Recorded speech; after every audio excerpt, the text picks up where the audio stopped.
Imagina uma vida dedicada a unir a arte com a natureza, para inspirar as pessoas não só a questionar, mas também a agir em defesa dos ecossistemas.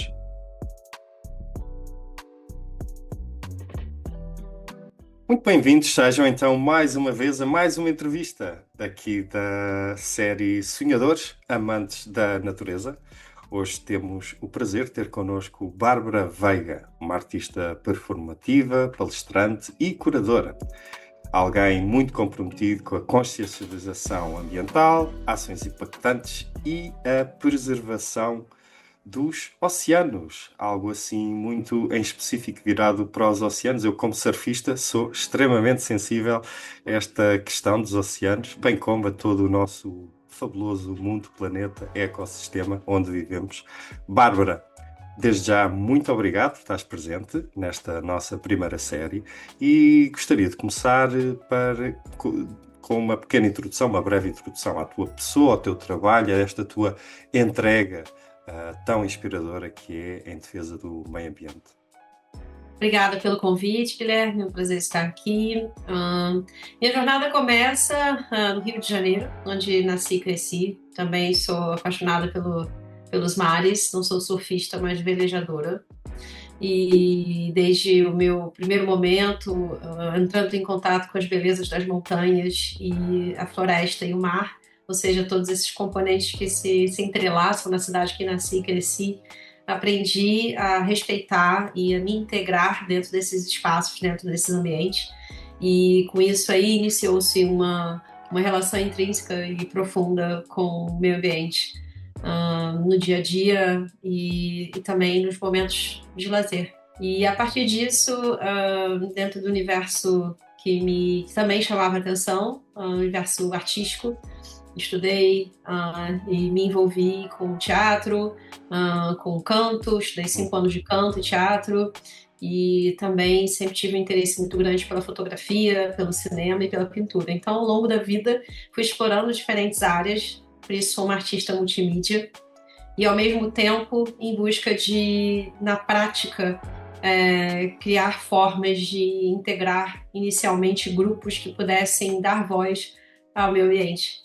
Então, assim se consolidou e iniciou-se uma combinação, uma convergência entre esses dois mundos, da arte e do meio ambiente. Muito bem, eu ia pedir já agora para que faças um convite muito sucinto, porque eu já lá estive e adorei, para as pessoas irem visitar a tua exposição no Museu da História Natural, ali perto do Príncipe Real, que é realmente muito incrível. Fala-nos só um bocadinho deste teu último trabalho, no fundo, não é? Onde está, como é que as pessoas podem ir lá visitar? Surrender to Nature, um projeto de 2 anos, onde eu desenvolvi com uma equipe de mais ou menos 30 pessoas uma performance ao vivo no Museu de História Natural e Ciência de Lisboa, no Príncipe Real. A exposição se trata de um curta, um filme, onde eu trago os 4 elementos da natureza como forma de reflexão da integração do ser humano com a natureza. Foi meu primeiro projeto utilizando a inteligência artificial como uma medida de explorar novos caminhos para nos entendermos com todas essas biodiversidades que nos agregam, nos importa tanto. Então, a exposição foi lançada em maio, fica até julho, no Museu de História Natural e Ciências de Lisboa. E foi uma oportunidade interessante também, nesses 5 anos que eu moro aqui em Portugal, de poder justamente não só reforçar a importância do trabalho coletivo, mas também como utilizar diferentes plataformas dentro da arte, porque eu estive com 7 músicos para fazer esse trabalho, incluindo uma diretora vocal, para além de uma equipe de audiovisual, fomos 10 no total, e a pós-produção com a tecnologia. Então, essa exposição é uma oportunidade de refletir sobre a arte, a tecnologia, e a nossa responsabilidade como cidadãos conscientes em olhar para esses 4 elementos e perceber o quanto eles são fundamentais para a nossa existência. E já agora diz-me uma coisa, um pormenor. Eu estive lá num sábado, creio, e realmente não houve performance. Portanto, as pessoas que vão visitar a tua exposição, a Surrender to Nature, ainda te vão voltar a ver, ou essa performance, a parte de performance, teve só um dia e depois já não volta a ver mais? Eu penso que as pessoas irão querer sempre acompanhar-te lá ao vivo, não é?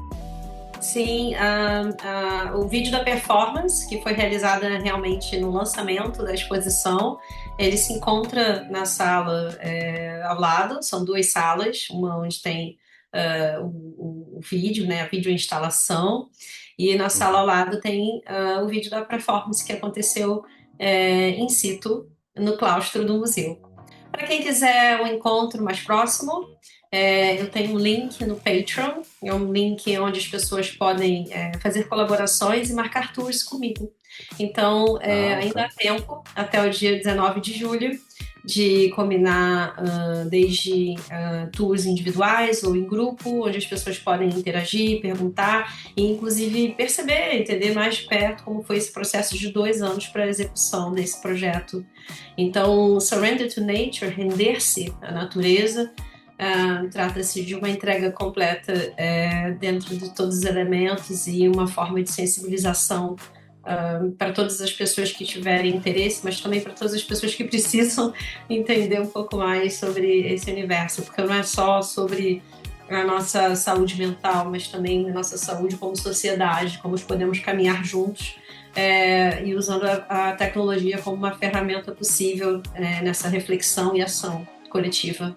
Muito bem, então fica aqui para os nossos ouvintes o convite feito e desde já também a nota de que toda esta informação, bem como os contactos que a Bárbara irá ceder para poderem abordar de um modo mais pessoal, irão ficar no nosso campo de comentários e também fica aqui o convite para que comentem, partilhem e interajam nesta muito interessante entrevista que está a ser com a Bárbara Veiga. E Bárbara, siga agora então para a primeira pergunta desta série Sonhadores Amantes da Natureza, e a questão que fica, que eu gostaria sempre e gosto de lançar, é se tu te consegues lembrar de um momento importante na tua vida em que sentiste que estavas a iniciar este caminho. Tinha mais ou menos 6, 7 anos. E eu me lembro do meu primeiro contato assim mais próximo do mar, onde eu me lembro de aprender a boiar. Sentir o meu corpo flutuante nas águas, nessa grande massa líquida azul que nos envolve. Aquele momento foi muito mágico. E para uma criança, as dimensões são muito diferentes, né? Acho que já é grande quando a gente vê o mar, quando nós somos adultos. Quando criança ainda é muito maior. Então, essa entrega e confiança do oceano, imaginando toda a vida que teria ali embaixo daquela superfície da água, me fez sonhar, me fez pensar assim, o que poderia ser possível descobrir. E aí, pouco tempo depois, já adolescente, aos 14 anos, eu comecei a fazer trabalhos voluntários com organizações internacionais na minha cidade. E aí, de forma mais prática, conhecer pessoas que estivessem interessadas na mesma temática, mas principalmente estivessem agindo. E logo depois, com um grupo de amigos, eu criei um mutirão assim, de limpeza de praias, especialmente nas praias selvagens do Rio de Janeiro. E aí, de 4, 5 amigos, nos tornamos centenas de pessoas. Isso foi Uau! muito especial, porque ali eu percebi realmente como a comunidade é importante, como é o senso de apoio e compreensão do que é importante ser feito, não só de forma individual, mas de forma coletiva, é muito poderoso. Então, a partir desse momento, comecei a integrar como fotógrafa e cineasta, iniciando a minha carreira dessa forma para mostrar as belezas e o caos do mundo, embarcando num navio do Greenpeace aos 21 anos. E aí da Amazônia fui navegar mais de 80 países até a Antártica posteriormente, junto com outras organizações, fazendo um trabalho também de conscientização ambiental.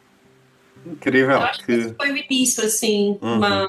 dos pontos mais importantes, onde eu acho que houve esse despertar, mas Ok, muito mais do que imaginar, para mim sempre foi muito importante executar e sentir quão bonito é quando existem outras pessoas também de outras nações, de outras línguas, de outras realidades de mundo, né? Países mais frios, mais quentes. Mas é interessante descobrir que existe muita gente que tem o mesmo desejo, o mesmo sonho, a mesma vontade de ver o mundo transformado.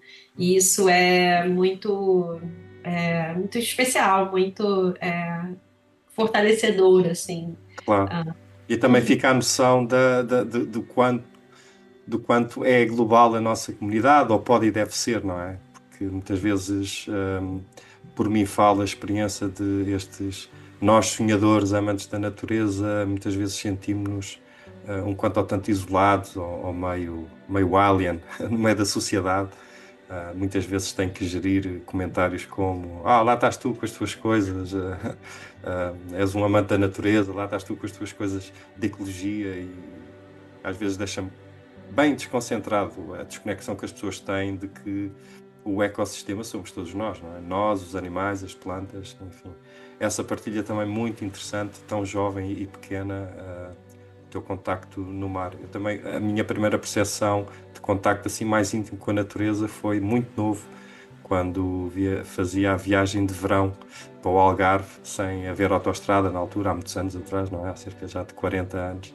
Devia ter uns 9, entre 9 e 10 anos, e ia na janela do carro e passávamos sempre por áreas ardidas, e lembro-me de, por cada árvorezinha que eu via verde, no meio daquela negritude, desejar, era um modo de prece de que cresce bem e saudável, cresce rápido e feliz. E diz-me, hoje em dia, num modo mais prático e presente, que valores e práticas orientam a tua vida diária, bem como as tuas decisões? Eu acho que em todo detalhe. Os detalhes importam. Então, nas escolhas que nós fazemos, que para mim se torna muito importante refletir. E claro que eu venho de uma realidade onde eu posso escolher o país que eu moro e eu posso escolher a roupa que eu visto. Nem todo mundo tem essa condição, essa possibilidade, mas havendo essa possibilidade, eu acho que é uma chance, uma oportunidade de todos poderem pensar em o que eu vou vestir, quais são as marcas que eu vou apoiar, e isso se reflete em tudo, na alimentação, em qual detergente líquido, né, posso usar para ser mais sustentável, e quais são as marcas e as iniciativas locais que eu posso apoiar. Então, vem de decisões muito práticas e entender quais são as frutas e os legumes da época que eu posso consumir. Da onde vem o alimento que eu estou consumindo? Onde vem as roupas que eu estou vestindo? Não é somente uma decisão importante para assumir esse papel forte, né, de que eu posso decidir, eu posso escolher, que é um privilégio também, nem todos têm isso, por uma questão econômica, e isso é muito importante ressaltar, mas acredito que para todas as pessoas que estejam ouvindo, elas podem também apoiar produtores locais, e não só por uma questão de sustentabilidade, mas por uma questão de saúde também. É, a moda, por exemplo, é a segunda indústria mais poluente do mundo, depois do petróleo. Então, é muito importante a gente pensar no que a gente veste. É também uma responsabilidade grande. E não só a quantidade de tingimentos e materiais que são nocivos à nossa saúde, que podem estar também nessas roupas que potencialmente vestimos, por não ter essa informação. Então, vivemos hoje, graças à tecnologia, a possibilidade de pesquisar as coisas, de comunicar, de conversar, de trocar. Então, existem muitas possibilidades de fazer isso, e vai desde do creme dental que eu escolho para cuidar dos meus dentes, da minha saúde bucal, a roupa que eu visto, o alimento que eu ponho na minha casa. Eu acho que toda decisão ela é política. Então, essas são as decisões que eu diria que são práticas e básicas dentro do dia a dia, que eu já, desde muito jovem, tento entender como que eu posso fazer melhor diante das minhas possibilidades. Eu morei 7 anos no mar. Esses 7 anos no mar, eu pude ver realidades muito distintas, desde o Atlântico até a Antártica, por exemplo, mas passando também pela África, Ásia. E isso me ajudou a entender realidades de um mundo muito diferentes.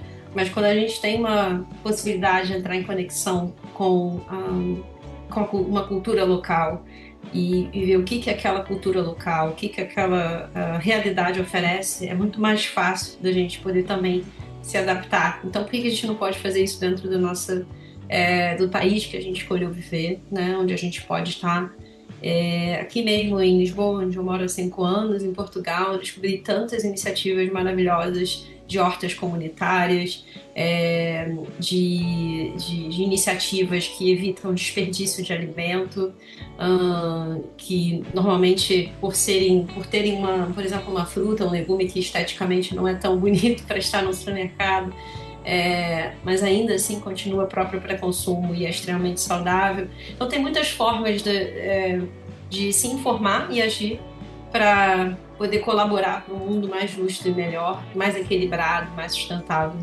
Sim, até porque hoje em dia já há toda uma série de iniciativas e propostas como produtos oriundos de comércio justo.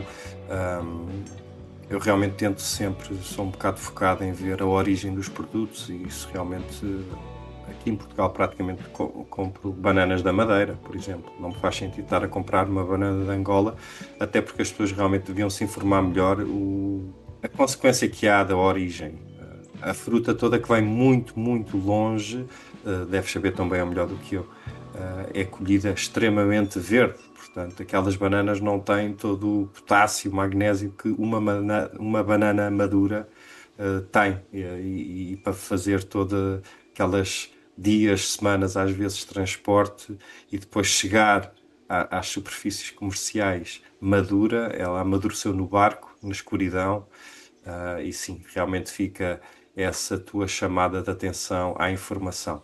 Já agora gostaria só de ir um bocadinho mais fundo, eu a título pessoal, penso muito na questão da dinâmica de consumo, porque efetivamente vivemos numa sociedade que se baseia a sua existência em termos económicos, toda ela está virada para o consumo, que, na minha opinião, é bastante desenfreado. Eu posso dar o meu exemplo mais pessoal e penso que mais ilustrativo, obviamente, como tu dizes, e bem, não sempre, por vezes há condicionantes que nos obrigam a usar uma peça de roupa mais cuidada, mas eu sempre, até há uns, 15 anos atrás, sempre tinha aquela noção de que a t-shirt não tinha que ter um buraco, etc. E fui desenvolvendo, também muito com base em contacto íntimo com várias realidades, como tu dizes, que é tão enriquecedor, não propriamente a viajar, mas em eventos, em retiros, em ações de voluntariado, um certo fascínio pela roupa usada e velha, às vezes até com um ou outro buraquinho. Isto focando aqui a conversa um bocado na área da moda e do consumo de roupa. E o que é que poderias alertar as pessoas, pelo menos na minha opinião, não sei se concordas, que é tentar refriar um bocado o seu consumo. Muitas lojas, muitas possibilidades de peças de segunda mão. E hoje em dia também muita gente faz, pelo menos como eu vejo, existem muitos grupos que fazem trocas de peças, de roupas, então muitas vezes estão em excelentes condições, não precisam estar, né, numa condição, enfim, onde ninguém se senta confortável. É importante se sentir bem e bonito. Mas, no entanto, sim, acho que a questão do consumismo ela é fundamental ser discutida, mas principalmente colocada em prática, né? E não esquecermos que toda mudança de hábito, por exemplo, de acordo com a ciência, precisamos de 21 dias de meditação ou de uma nova prática para nos reinventarmos, para o nosso cérebro se adaptar para uma nova prática, que são 21 dias de uma vida inteira, não é? Para nós podermos repensar as coisas que fazemos para melhor, porque na medida que nós decidimos tomar decisões que são positivas, naturalmente essa energia semana e outras pessoas também se sentem motivadas a fazer essa mudança. Então é muito interessante isso, né? Porque na medida que nós propagamos essa atitude positiva, muitas outras pessoas acabam por pensar, poxa, mas eu também posso fazer isso. Ah, não é tão difícil assim quanto eu imaginei, não é tão caro assim como eu pensei. E é isso, não é? Eu acho que todo mundo tem o direito de viajar, de ser feliz, de fazer as coisas que lhe fazem bem, mas existem muitas formas de reinventar esse caminho.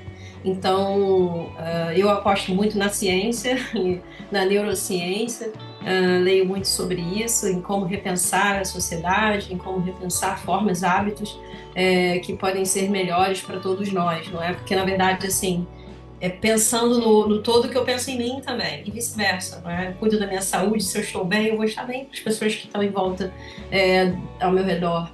E isso é como um efeito que se propaga, que se expande. Então, eu já vivi isso, né? Desde morar dentro de um barco, que é um universo muito restrito, até, enfim, né, em cidades grandes onde eu nasci e cresci, e outros países que eu já morei.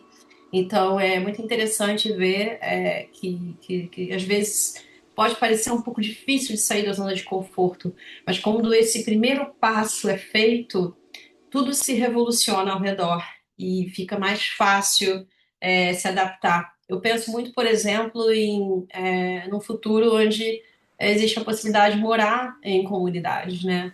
Não precisa necessariamente que todos estejam na mesma casa, mas existem formas interessantes de pensar ecovilas, né? Que é uma tendência em muitos países, onde a gente pode pensar em plantio do alimento, a gente sabe de onde vem aquele alimento, o desperdício ele pode ser reduzido, as pessoas se cuidam mais, né? Dizem que a maior taxa de longevidade da vida vem através de comunidade, exercício físico e boa alimentação.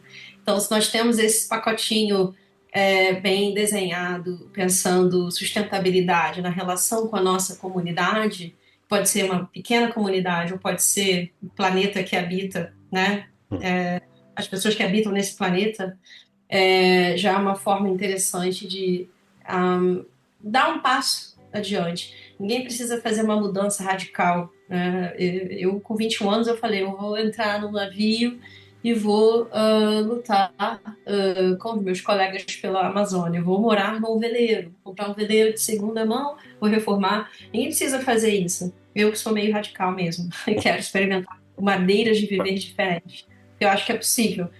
Mas muitas pessoas não têm esse chamado, não têm essa vontade, e está tudo certo. Claro. É bonita as diferenças, a gente aprende com elas e há formas interessantes de discutir um modelo de vida sustentável mais integrado e que não é tão complexo assim. E focas e bem nessa questão também de interiorizarmos conhecimento, as pessoas inteirarem-se, principalmente fugirem um bocado ou tentarem. Também é um bom passo de regeneração interior, como tu dizias, talvez dedicarem 21 dias a informação e não a tanto conteúdo sem informação, meramente lúdico. Também é bom ver um filme, eu tenho esse hábito quase diário. No fim do dia, às vezes estou tão cansado depois de um dia tão cheio de coisas para fazer e de entrevistas marcadas e entre outras coisas e outros compromissos profissionais. Realmente é bom, mas gosto muito desta tua ideia do conhecimento interiorizado. Acredito eu. Estamos para a nossa terceira e última pergunta. Mas antes gostaria de fazer aqui um comentário a quem nos está a ouvir, para que subscrevam o canal Ecos. Se estão a gostar desta entrevista, mais virão, mais entrevistas e pessoas inspiradoras como a Bárbara iremos ter o prazer de receber. Então fica aqui a nota de que subscrevam e, se quiserem, ativem os alertas, pois irão ficar cada vez mais e mais a par de tudo o que nós vamos fazendo e destas pessoas inspiradoras que vamos trazendo.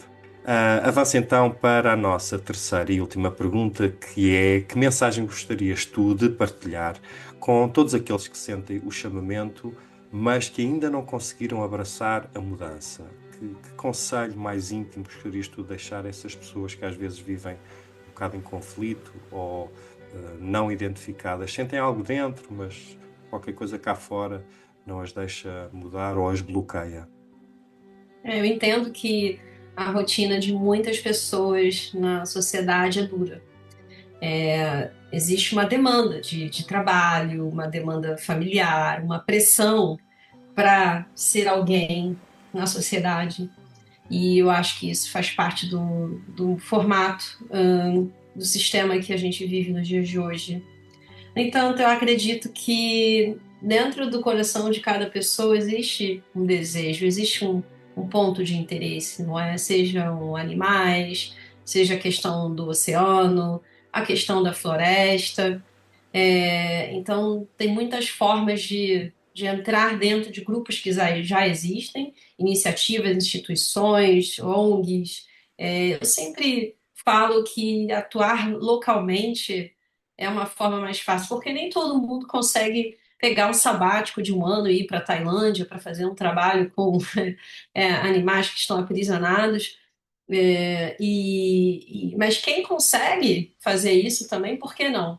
Né? Toda forma de apoio ela é válida. Então, para quem ainda não sabe, eu acho que vale começar localmente. Muitas vezes, uma ação muito simples de falar do nosso prédio, do nosso, onde moramos, né? Com a nossa comunidade, entender quais são as necessidades locais. Por exemplo, aqui onde eu moro, eu vejo que tem tantos terrenos vazios, eu fico com uma pena, eu falo, nossa, isso aqui daria uma horta fantástica. Mas não é um processo tão simples assim, né? De Claro, deixar acessível um espaço, né? Que eu acho que é uma questão profunda hoje em dia, né? Todo mundo está carente de espaço, claro, espaço para claro. poder fazer o que quiser, não Hum, é? Privacidade. Mas no meu caso, a minha reflexão vem muito da comida. Eu acho que hum. isso é um direito de todos, deveria ser um acesso fácil para todos na humanidade, mas infelizmente isso não é ainda uma realidade. Então, para quem, apesar disso tudo, ainda tem dúvidas e tal, manda uma mensagem para mim, porque eu posso fazer uma mentoria e auxiliar esse caminho. Tem muitas formas de poder fazer esse trabalho e iniciar essa chama interior de pensar de que forma é possível atuar. Porque tem pessoas de vários perfis. Tem gente que vai ter mais facilidade de procurar uma organização. Tem gente que vai falar, não, eu quero criar uma associação, por exemplo. Ou eu vou fazer um grupo de viagem sustentável, onde nós vamos recriar a nossa forma de, né, usar bicicletas e tal. Então, maneiras de transporte interessantes. Acho que tem muitas formas de fazer isso e quem tiver dúvida, começa a explorar e pensar. É divertido também. E novas surpresas podem surgir nesse processo, porque o conhecimento libera, libera. Não importa a classe social, a origem, o sexo, conhecimento nos leva para caminhos infinitos e impensáveis. Então, se você, ouvinte, ainda tiver com um pouco de dificuldade depois dessa exploração individual, não existe me achar nas redes sociais para poder desenvolver um caminho em conjunto que eu terei todo o prazer em desenvolver e facilitar esse processo. Muito bem, fica então aqui o convite da Bárbara a entrar em contacto. Certamente, mais uma vez refiro que irá ficar tudo disponível nos nossos comentários e na descrição do vídeo.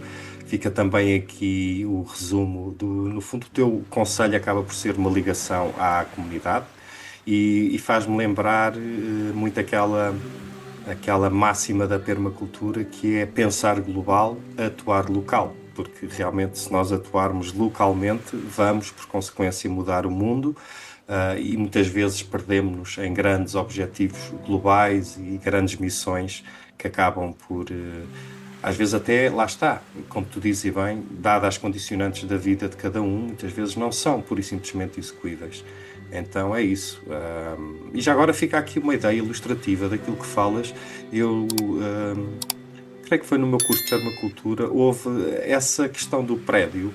Há um exercício muito interessante que é, podem-lhe chamar o armário do amor, ou estante da partilha, que é pura e simplesmente pôr uma pequena estante no hall de entrada do prédio e promover a partilha de existentes, que é uma das máximas éticas da permacultura também, que é tudo aquilo que tem e que já não precisam, sejam um exemplo muito prático será a roupa, que a pessoa já não precisa, do bebê, do filho que cresceu, ou mesmo da roupa que a pessoa já não precisa e não se identifica. E como também imagina quem vai de férias ou de viagem, no teu caso que viajas muito, e tem produtos em casa perto do prazo de validade, ou a pessoa sabe que quando voltar vão sair do prazo, e por simplesmente põe lá no armário.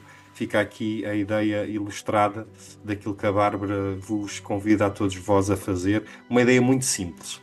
Eu penso que é, espero que concordes com a ilustração, achei muito interessante na altura, que é um bocado a componente urbana da permacultura, porque tu focas e bem, as pessoas normalmente olham para este mundo da regeneração e da defesa do meio ambiente como vou plantar uma árvore ou vou salvar um animal e às vezes não.